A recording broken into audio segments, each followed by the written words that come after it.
പൂട്ടി നിൽക്കുന്ന നിലയിൽ കാപ്പിത്തോട്ടത്തിൽ കണ്ടെത്തുകയായിരുന്നു. ആനയെ വീണ്ടും ഇറക്കി വെച്ച നിലയിലാണ് ആന ചെരിഞ്ഞതായി വ്യക്തമായത്.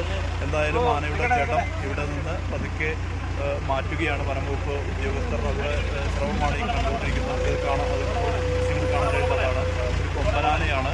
ഈ കൊമ്പനാന ഇവിടെ ഈ മേഖലയിൽ നിരന്തരം ഇറങ്ങാറുണ്ട് എന്നുള്ളത് തന്നെയാണ് ആളുകളെല്ലാം തന്നെ പറയുന്നത്. എല്ലാവർക്കും ഈ ആനയെക്കുറിച്ച് അറിയാം. കാരണം ഇവിടെ അത്യാവശ്യം ആനശല്യമുള്ള പ്രദേശമായതിനാൽ തന്നെ ഏതൊക്കെ ആനകളാണ് കാട്ടാനകളാണ് ഉൾപ്പെടെയുള്ള കാര്യങ്ങൾ ആളുകളെ സംബന്ധിച്ച് ജനങ്ങൾക്ക് അറിയാം. സ്ഥിരമായി ഇറങ്ങാറുള്ള ആനയാണ് എന്നുള്ളത് തന്നെയാണ് വനംവകുപ്പ് ഉദ്യോഗസ്ഥർ പറയുന്നത്.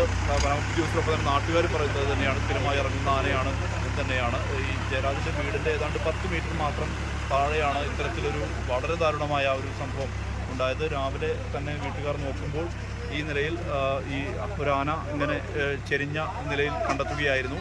ഈ മേഖല എന്ന് പറയുന്നത് ദാസനക്കര